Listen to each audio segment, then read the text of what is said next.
Welcome दोस्तों, book Galaxy में आप सभी का स्वागत है। चैनल को सब्सक्राइब कीजिए ताकि ऐसे ही अच्छी किताबें हम सबसे पहले आप तक पहुंचा सकें। कभी कभी जिंदगी में सबसे बड़ी लड़ाई हमारे और हमारे ही अंदर छिपे डर, शक और पुराने जख्मों के बीच होती है। बाहर की दुनिया से तो हम हर दिन लड़ते हैं, काम, रिश्ते, सोसाइटी के एक्सपेक्टेशंस, लेकिन जो असली टकराव है वो हमारे अंदर चल रहा होता है। यही टकराव ही वो पहाड़ है जिसे हम हर रोज चढ़ने की कोशिश करते हैं। ब्रियाना वीस्ट की ये किताब द माउंटेन इज यू एक ऐसी भावनात्मक यात्रा है जहां हम सीखते हैं कि ये पहाड़ बाहर नहीं, हम खुद हैं। हमारे limiting beliefs, self doubt, emotional baggage, यही सब वो चट्टानें हैं जो हमें आगे बढ़ने से रोकती हैं। लेकिन किताब ये भी कहती है कि जो पहाड़ तुम्हारे रास्ते में है वो असल में तुम्हारा रास्ता ही है। और जब तुम उसे फेस करते हो, धीरे धीरे क्लाइंब करते हो, तो तुम सिर्फ एक ऑब्स्टेकल को पार नहीं करते बल्कि खुद को डिस्कवर करते हो। यह किताब कोई मोटिवेशन का लाउड स्पीकर नहीं है, बल्कि एक सॉफ्ट, सोलफुल विस्पर है जो कहती है, look with in, the only thing standing in your way is you. और जब तुम ये समझ लेते हो, तब ट्रांसफॉर्मेशन शुरू होता है, धीमा, गहरा और सच्चा। अब सवाल बस इतना है, क्या तुम वो पहाड़ चढ़ने के लिए तैयार हो जिसके ऊपर तुम खुदावन हो? कभी आपने सोचा है कि जिंदगी में सबसे बड़ा दुश्मन कौन होता है? कई लोग कहेंगे हालात, किस्मत, लोग। लेकिन क्या हो अगर मैं कहूं कि जिंदगी में सबसे बड़ी रुकावट हम खुद होते हैं? तू ही वो पहाड़ है जिसे तुझे खुद ही पार करना है। ये एक लाइन है जो द माउंटेन इज यू के पहले चैप्टर का दिल है। यहाँ कोई बाहरी दुश्मन नहीं है, न कोई तलवार है, न कोई लड़ाई। यहाँ जंग तुम्हारे भीतर के डर, अनकहे जख्म और छिपी हुई असुरक्षाओं से है। मान लो एक लड़की है, नीहा। बचपन से उसे सिखाया गया कि गलती मत करना, लोग हंसेंगे। धीरे धीरे वो इतनी परफेक्ट बनने की कोशिश करती रही कि अंदर ही अंदर वो खुद को खो बैठी।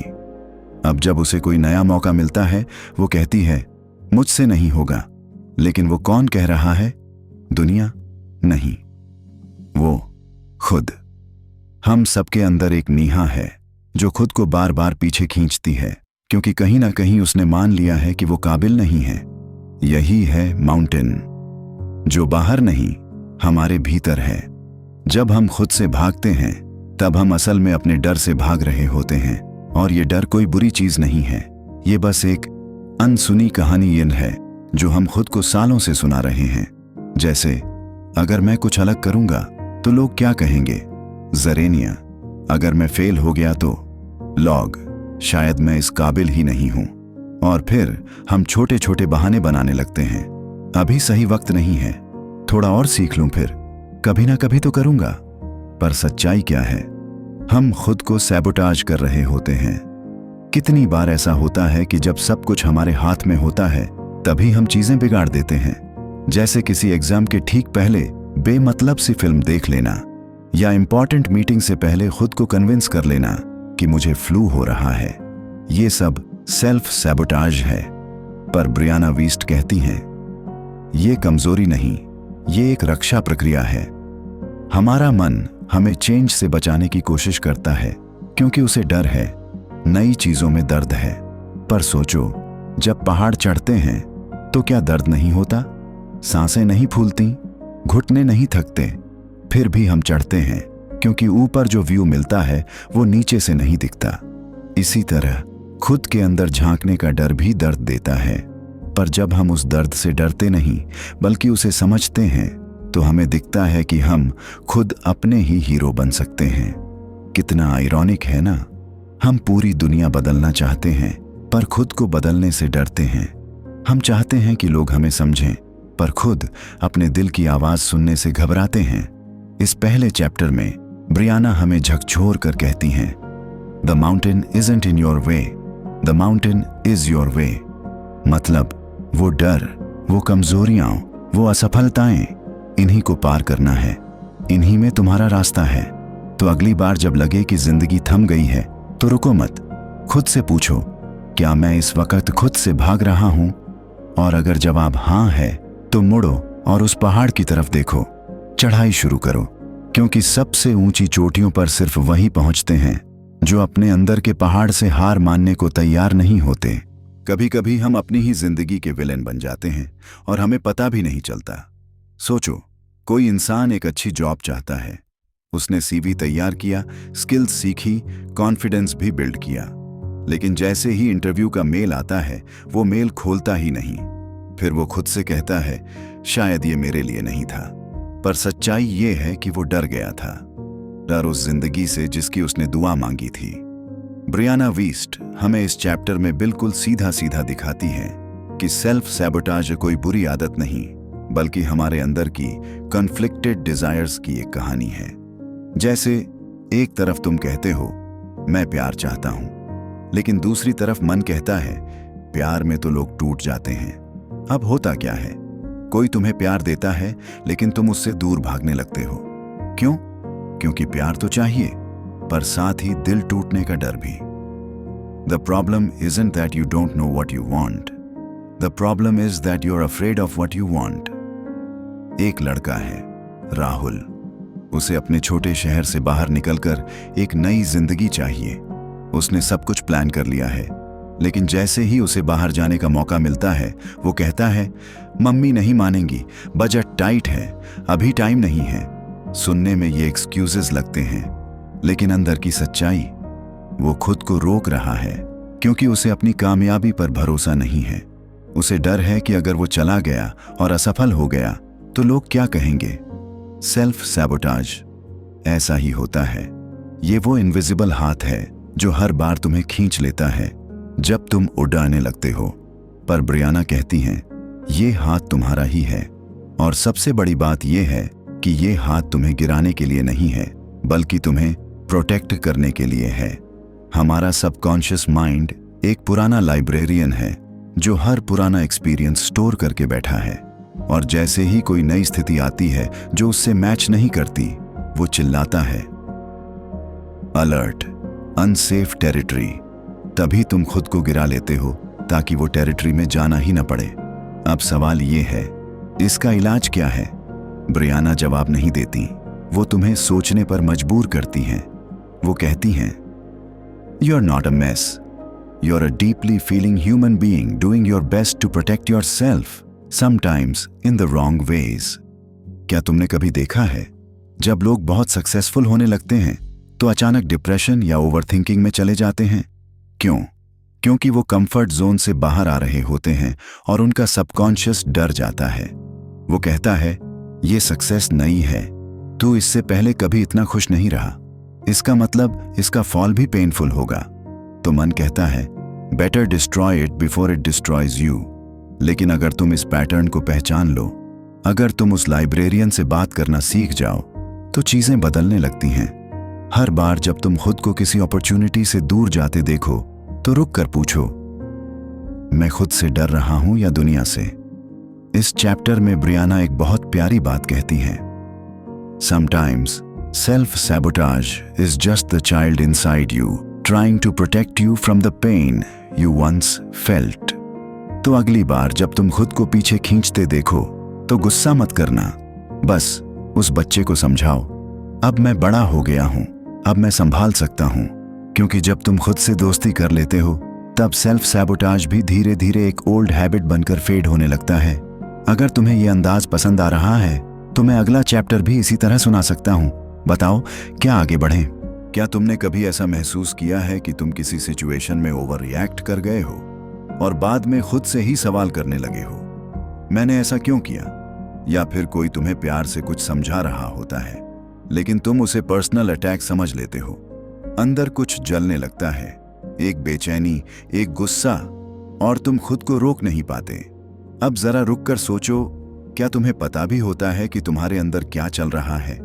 इसी गहराई में हमें ब्रियाना वीस्ट लेकर जाती हैं इस तीसरे अध्याय में, जहां कहानी शुरू होती है हमारी एक खोई हुई स्किल से, जिसे कहते हैं इमोशनल इंटेलिजेंस।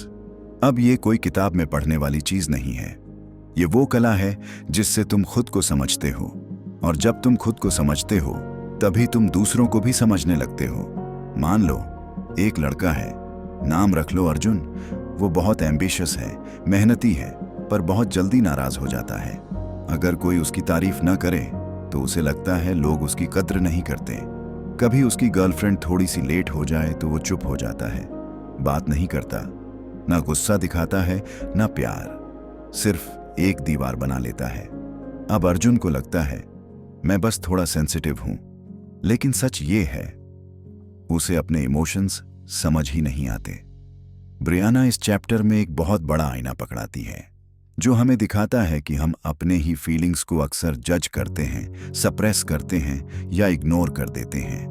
और फिर होता क्या है, वो दबे हुए इमोशंस धीरे धीरे किसी वॉल्केनो की तरह अंदर ही अंदर पकते रहते हैं। और फिर एक दिन कोई छोटा सा ट्रिगर आता है और बूम, एक्सप्लोजन। रोना, गुस्सा, गिल्ट, आइसोलेशन, सब कुछ एक साथ। इमोशनल इंटेलिजेंस का मतलब ये नहीं कि तुम रोते नहीं हो या गुस्सा नहीं करते। इसका मतलब ये है कि जब तुम रोते हो तो जानते हो क्यों। तुम किसी से चिढ़ते हो तो समझते हो कि वो इरिटेशन कहीं और से आ रही है, शायद बचपन की कोई अनकही बात या खुद से जुड़ी कोई इनसिक्योरिटी। ब्रियाना कहती हैं, self awareness is not always beautiful, it's often painful, but it is the only path to true freedom. कितनी बार ऐसा होता है कि तुम खुद को स्ट्रांग दिखाने की कोशिश में अपनी इमोशंस को मार देते हो।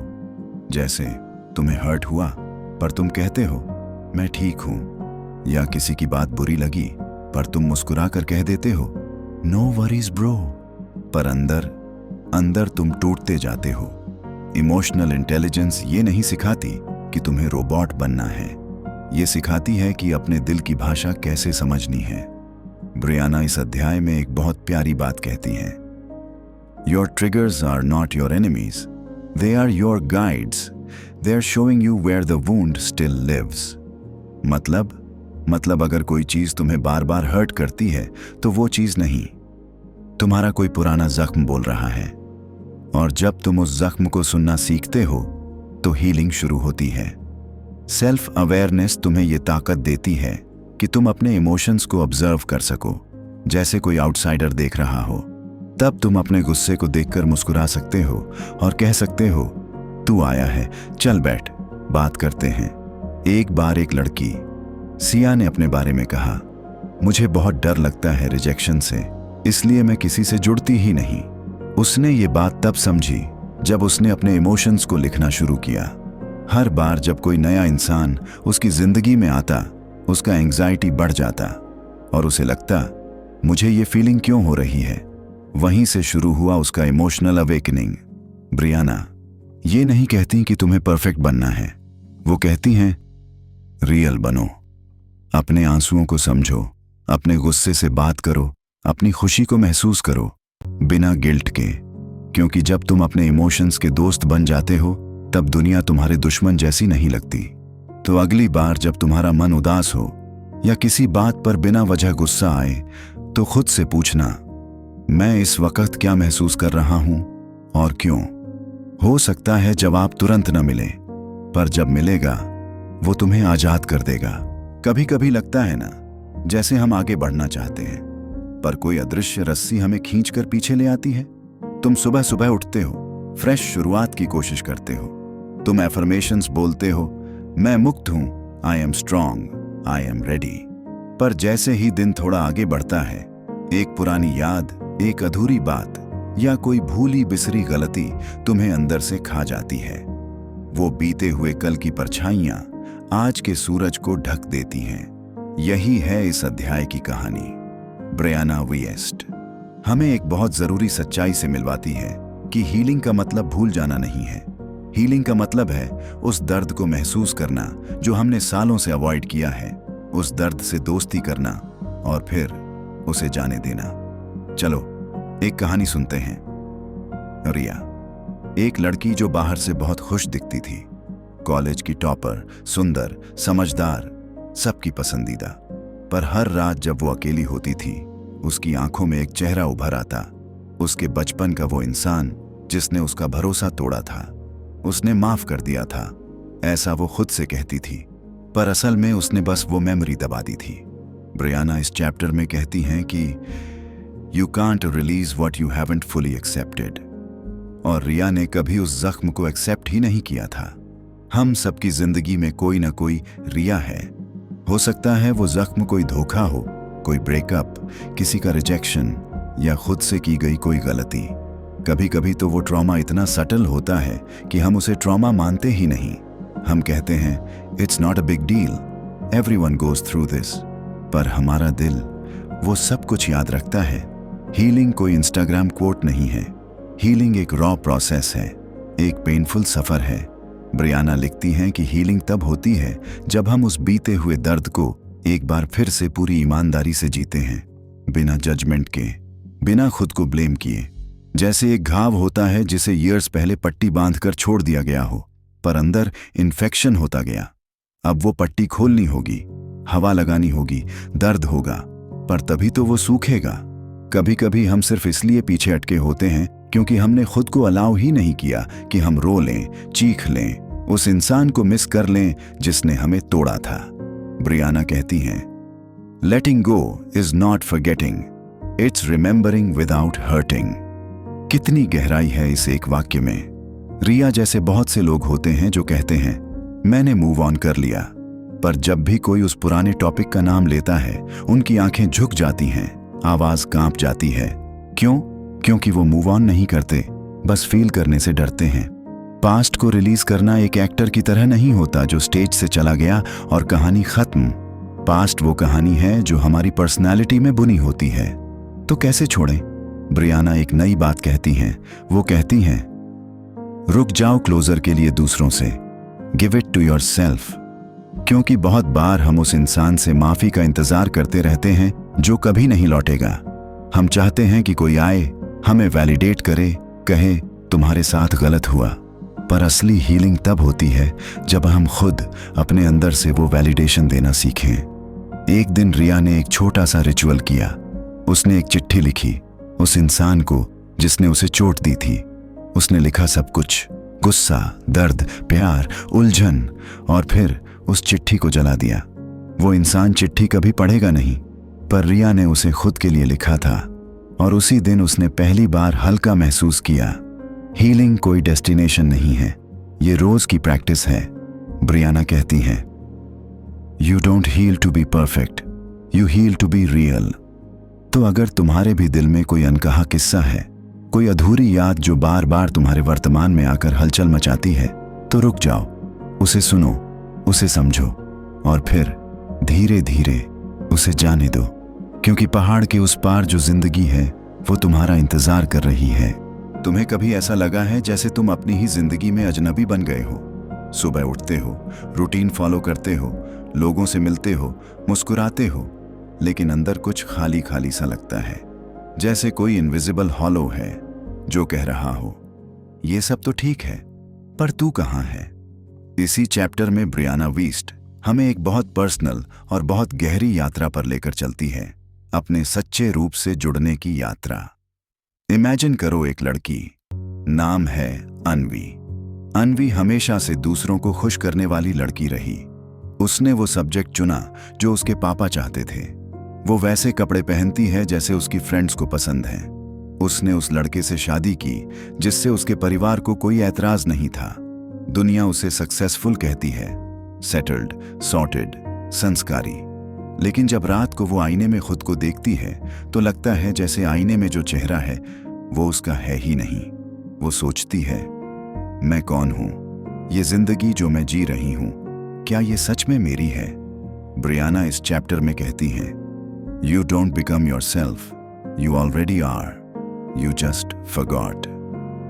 कितना अद्भुत है ये सोचना कि हमें खुद को बनाना नहीं है, बस याद करना है कि हम कौन हैं। हम में से बहुत से लोग वो जिंदगी जी रहे होते हैं जो हमें इनहेरिटेड मिली है, वैल्यूज जो किसी और की हैं, ड्रीम्स जो हमने टीवी या इंस्टाग्राम पर देखे हैं, और एक्सपेक्टेशंस जो दूसरों की आंखों में पल रहे हैं। पर ट्रू सेल्फ वो तो कहीं दबा पड़ा होता है, कभी किसी डायरी के पुराने पन्नों में, कभी उस गीत में जो हम छुपकर सुनते हैं, कभी उस ड्रीम में जिसे हम इम्प्रैक्टिकल कहकर छोड़ देते हैं। ब्रियाना कहती हैं, alignment doesn't mean comfort, it means truth. मतलब अपने सच्चे सेल्फ से जुड़ना इजी नहीं होता, पर जब तुम उससे जुड़ते हो तो हर चीज सच्ची लगने लगती है। जैसे अनवी ने एक दिन अपने मन की सुनी। वो अपने पुराने स्केचबुक को खोलकर बैठी। उसने सालों से पेंसिल तक नहीं उठाई थी, पर उस दिन जब उसने पहली बार फिर से कुछ स्केच किया तो उसके हाथ कांप रहे थे और आंखों से आंसू बह रहे थे। क्यों? क्योंकि उसने खुद से मिलना शुरू किया था। अलाइन होने का मतलब होता है अपनी जिंदगी में वो चीजें वापस लाना जो तुम्हें अलाइव महसूस कराती हैं। ब्रियाना इस प्रोसेस को डिस्क्राइब करती है जैसे अपने अंदर के कंपास को ट्यून करना। कई बार तुम्हें रास्ता साफ नहीं दिखता, पर तुम्हारा दिल सॉफ्टली विस्पर करता है, इधर जा। वो आवाज हल्की होती है, डर से दब जाती है, पर कभी मरती नहीं। इस चैप्टर में एक और बहुत ब्यूटीफुल बात ब्रियाना कहती है, you are not lost, you are buried under everyone else's idea of who you should be. तो जब तुम कंफ्यूज्ड हो, रेस्टलेस हो, ऐसा लगे कि जिंदगी फेक लग रही है, तो शायद अब वक्त है खुद से रिकनेक्ट करने का। तो अब सवाल ये नहीं है कि what should I do with my life, सवाल है व्हाट फील्स लाइक मी। क्या वो किताब जो तुम्हें बार बार खींचती है, वो काम जिससे वक्त का होश नहीं रहता, वो जगह जहां तुम्हें कुछ साबित नहीं करना पड़ता, वही है तुम्हारा सच्चा सेल्फ। और जब तुम उस सेल्फ से अलाइंड हो जाते हो, तब दुनिया चाहे जो कहे, तुम्हारा अंदर सॉफ्टली गाता है, यस दिस इज मी। अब सोचो, क्या तुमने कभी अपनी वो आवाज सुनी है, या अब भी भीड़ में किसी और की जिंदगी जी रहे हो? जरा सोचो, अगर तुम्हें हर रोज वही जिंदगी फिर से जीनी पड़े जो तुम अब तक जीते आ रहे हो, बिना किसी बदलाव के, बिना किसी नए रास्ते के, तो क्या तुम खुश रह पाओगे? शायद नहीं। और यही वो जगह है जहां से ये अध्याय शुरू होता है। ब्रियाना वीस्ट इस हिस्से में हमें एक जादुई बात बताती है कि हम अपनी आदतों से बने हैं और अपनी पहचान उन आदतों की कहानी से। मतलब अगर तुम बार बार खुद को आलसी बोलते हो तो तुम वैसे ही बिहेव करने लगते हो। अगर तुम बार बार कहते हो मुझसे नहीं होगा, तो सचमुच नहीं होगा, क्योंकि हर दिन हर छोटी चॉइस तुम्हारी आइडेंटिटी को गढ़ रही होती है। एक लड़का था, नयन, बहुत एम्बिशियस था, बड़े सपने, बड़ी बातें, पर हर सुबह जब अलार्म बजता तो स्नूज कर देता। हर बार जब वर्कआउट करने का सोचे तो कहता कल से शुरू करूंगा, और हर बार जब गलती होती तो बोलता मैं ऐसा ही हूं। धीरे धीरे बिना जाने वो अपनी ही बनाई कहानी का कैदी बनता चला गया। ब्रियाना लिखती हैं, every action you take is a vote for the type of person you want to become. मतलब जब नयन ने अलार्म बंद करके फिर सो जाना चुना, उसने अपने आप को एक और बार लेजी इंसान बना दिया। जब उसने अपनी गलती पर मुस्कुराकर कुछ नया ट्राई किया होता तो शायद उसकी आइडेंटिटी बदल रही होती। हैबिट कोई मोटिवेशन का खेल नहीं है, ये तो विश्वास का खेल है, अपने अंदर उस नए इंसान को देखने का जो तुम बनना चाहते हो। जैसे एक बार नयन ने कुछ अलग किया। उसने खुद से ये नहीं पूछा मैं सुबह 5 बजे कैसे उठूं। उसने पूछा अगर मैं एक डिसिप्लिन्ड इंसान होता तो मैं क्या करता। बस वहीं से कहानी पलट गई। वो सुबह उठकर बस 10 मिनट चला, फिर अगले दिन 15 मिनट, फिर एक हफ्ते में रनिंग शुरू, और फिर एक दिन उसके दोस्त ने उससे कैजुअली पूछा तेरा ट्रांसफॉर्मेशन कैसे हुआ रे। और नयन मुस्कुराया, क्योंकि उसे अब अपनी नई पहचान से प्यार हो गया था। ब्रियाना कहती हैं, you don't wait to become confident to act, you act your way into confidence. मतलब पहले एक्ट करो, फिर वो आइडेंटिटी नेचुरली अंदर घर करने लगेगी। और सबसे कमाल की बात यह है कि ये कोई ओवरनाइट मिरेकल नहीं होता, ये तो एक स्लो रीबर्थ होता है। हर रोज 1 इंच आगे बढ़ना, हर दिन खुद से थोड़ा बेहतर बनना। अब ये सब सुनकर शायद तुम्हारा मन कहे मैं तो कभी कंसिस्टेंट नहीं रह पाया, पर यहीं ब्रियाना तुम्हारे कान में एक और विस्पर करती है, you are not bad at habits, you are just not used to trusting yourself. वाह, ये लाइन तो सीधा दिल को छूती है ना? जब हम बार बार खुद से वादा करके तोड़ते हैं तो अपने ही अंदर से भरोसा उठ जाता है। इसलिए इस बार छोटा वादा करो, इतना छोटा कि तोड़ ही ना सको। जैसे हर सुबह उठकर 1 मिनट ध्यान, या रात को सोने से पहले 3 बातें लिखना जिनके लिए थैंकफुल हो, या हर दिन खुद को एक बार प्यार से देखना बिना जजमेंट के।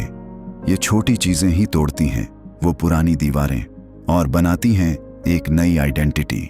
तो जब अगली बार तुम खुद से कहो मैं बदलना चाहता हूं, तो पूछना क्या मैं उस नए इंसान जैसा एक्ट कर रहा हूं? क्योंकि जो इंसान तुम बनना चाहते हो वो तुम्हारे अंदर पहले से मौजूद है, बस उसे प्रैक्टिस की जरूरत है। और इस प्रैक्टिस का नाम है a new habits, new identity, real you. अब बोलो, क्या तुम अपने अगले वर्जन से मिलने के लिए तैयार हो या वही पुराने लूप में घूमते रहना चाहते हो? The mountain is you, last chapter, self mastery and personal power. क्या तुमने कभी खुद को पूरी तरह महसूस किया है? नहीं, मतलब सच में। एक दिन जब सब कुछ शांति में हो, न कोई आवाज, न कोई फोन, न कोई जिम्मेदारी, बस तुम और तुम्हारा दिल। क्या तुमने उस मौन में खुद को देखा है? शायद नहीं, क्योंकि हम में से ज्यादातर लोग अपनी ही जिंदगी के पहिए पर ऐसे भागते हैं जैसे पीछे कोई आग लगी हो। पर असली आग कहाँ लगी है ये जानने के लिए ठहरना पड़ता है, और यही इस आखिरी अध्याय की शुरुआत है। सेल्फ मास्टरी और पर्सनल पावर। त्रिशा नाम की एक लड़की थी, बाहर से स्ट्रांग, जॉब अच्छी, फेस पर कॉन्फिडेंस, इंस्टा पर परफेक्ट लाइफ, पर अंदर हर डिसीजन पर डाउट, हर रिश्ते में डर और हर नए चैलेंज में अपने आप से ही लड़ाई। वो कहती थी मैं बहुत एम्बिशियस हूं, पर हर बार जब कुछ बड़ा करना होता तो वो खुद को ही पीछे खींच लेती। क्यों? क्योंकि उसे नहीं पता था कि उसकी असली ताकत कहां छुपी है। ब्रियाना वीस्ट इस चैप्टर में एक चुपचाप बम फोड़ती है। वो कहती हैं true power is not control over others, it is control over yourself. अब ये लाइन सुनकर न जाने कितने लोग कंफ्यूज्ड हो जाते हैं, क्योंकि हम सोचते हैं पावर मतलब लाउड होना, हर जगह प्रेजेंस होना, दूसरों पर इंपैक्ट डालना। पर असली पावर वो होती है जब तुम्हें कोई बात गुस्सा दिला दे और तुम स्टिल शांत रहो, जब जिंदगी तुम्हें गिरा दे और तुम फिर भी कहो ठीक है, मैं फिर उठूंगा। सेल्फ मास्टरी कोई एक्सटर्नल ट्रॉफी नहीं है, ये तो अंदर का एक गेम है जहां तुम्हें अपने ही इमोशंस, थॉट्स और पैटर्न्स को डेली ट्रेन करना होता है। त्रिशा को एक दिन अचानक समझ आया उसकी लड़ाई दूसरों से नहीं है, उसकी लड़ाई उस इनर वॉइस से है जो बार बार कहती थी तू नहीं कर सकती। तो उस दिन से उसने खुद पर काम करना शुरू किया। सुबह वो मेडिटेशन करती ताकि दिन की भाग दौड़ से पहले खुद से जुड़ सके। हर बार जब कोई ट्रिगर करता वो उसे रिएक्ट नहीं करती, वो पॉज लेती, खुद से पूछती क्या मैं रिएक्शन से चल रही हूं या अवेयरनेस से।